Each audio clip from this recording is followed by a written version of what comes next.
Factories. I want to thank our partner, Foxconn. Yang Liu, the CEO, is here. But all of these ecosystem partners make it possible for us to create the future of robotic factories. The factory is essentially a robot that's orchestrating robots to build things that are robotic.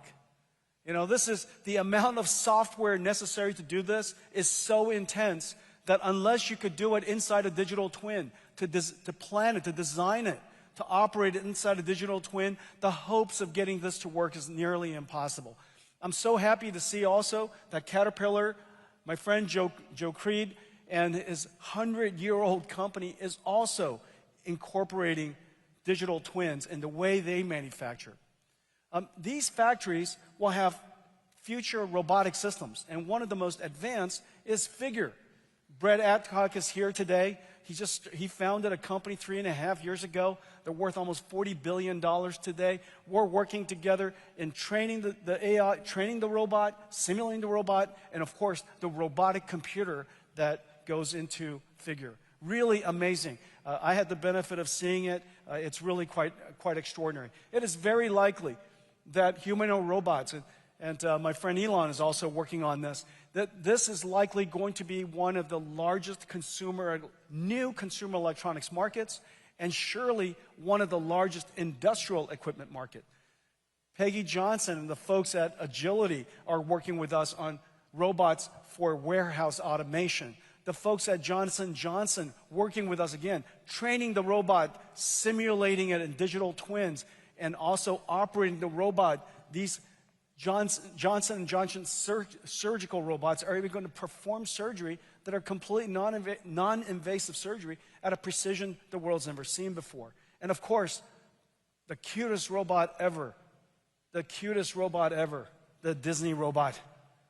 And this is something really close to our heart. We're working with Disney Research on an entirely new framework and simulation platform based on revolutionary technology called Newton. And that Newton simulator makes it possible for the robot to learn how to be a good robot inside a physically aware, physically based environment. Let's take a look at it.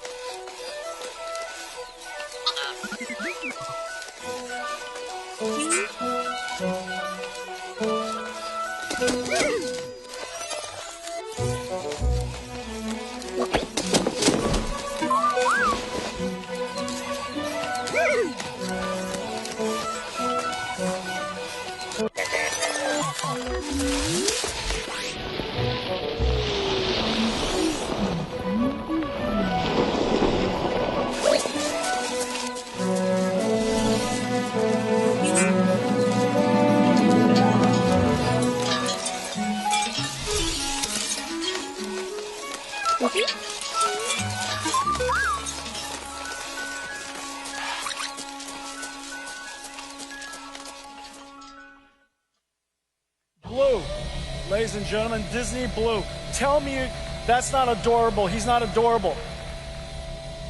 We all want one. We all want one. Now, remember, everything you were just seeing, that is not animation. It's not a movie. It's a simulation. That simulation is an Omniverse. Omniverse, the digital twin. So these digital twins of factories, digital twins of warehouses, digital twins of surgical rooms, digital twins where Blue could learn how to manipulate and navigate and interact with the world, all completely done in real time. This is going to be the largest consumer electronics product line in the world. Some of them are just really working incredibly well now. This is the future of humanoid robotics, and of course, Blue. Okay?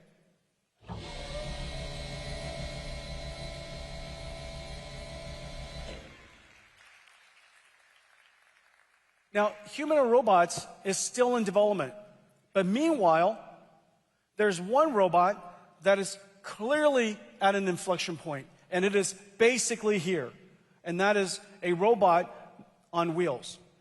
This is a RoboTaxi. A RoboTaxi is essentially an AI chauffeur. Now, one of the things that we're doing today, we're announcing the Nvidia Drive Hyperion. This is a big deal. We created this architecture so that every car company in the world could create cars, vehicles, could be commercial, could be passenger, could be dedicated to RoboTaxi, create vehicles that are RoboTaxi ready. The sensor suite with surround cameras and radars and LiDAR make it possible for us to achieve the highest level of surround cocoon sensor perception and redundancy necessary for the highest level of safety. Hyperion Drive Hyperion, is now designed into Lucid, Mercedes-Benz, my friend Ola Kalenius, the folks at Stellantis, and there are many other cars coming.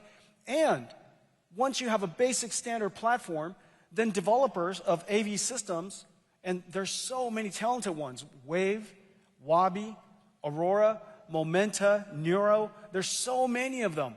WeRide, there's so many of them that can then take their AV system and run it on the standard chassis.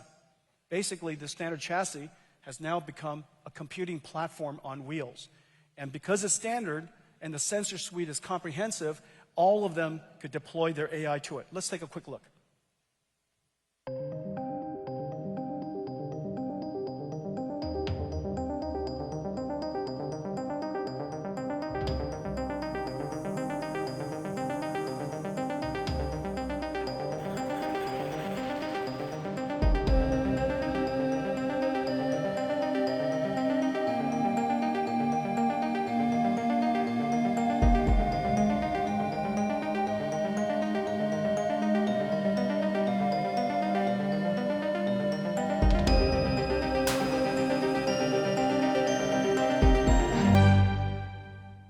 Okay, that's beautiful San Francisco.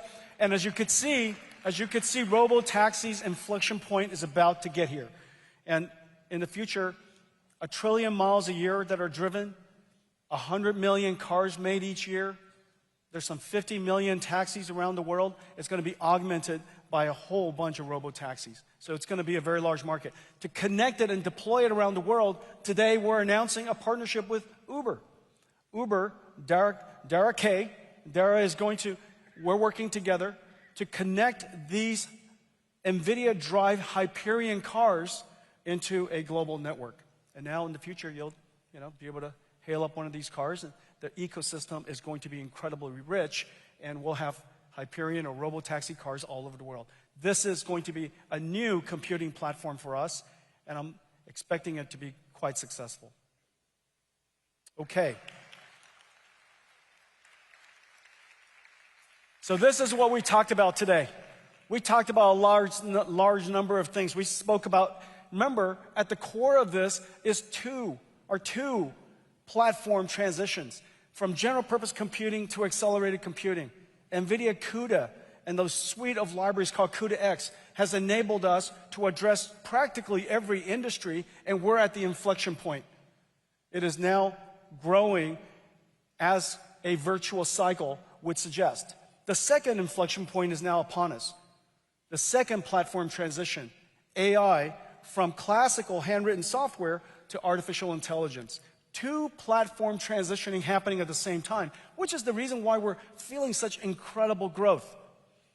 Quantum computing, we spoke about. Open models, we spoke about. We spoke about enterprise with CrowdStrike and Palantir accelerating their platforms. We spoke about robotics, a new, potentially one of the largest consumer electronics and industrial manufacturing sectors. And of course, we spoke about 6G. Nvidia has new platforms for 6G. We call it ARC. We have a new platform for robotics cars. We call that Hyperion. We have new platforms even for factories. Two types of factories. The AI factory, we call that DSX. And then factories with AI, we call that Mega. And so now we're also manufacturing in America. Ladies and gentlemen, thank you for joining us today, and thank you for allowing me to bring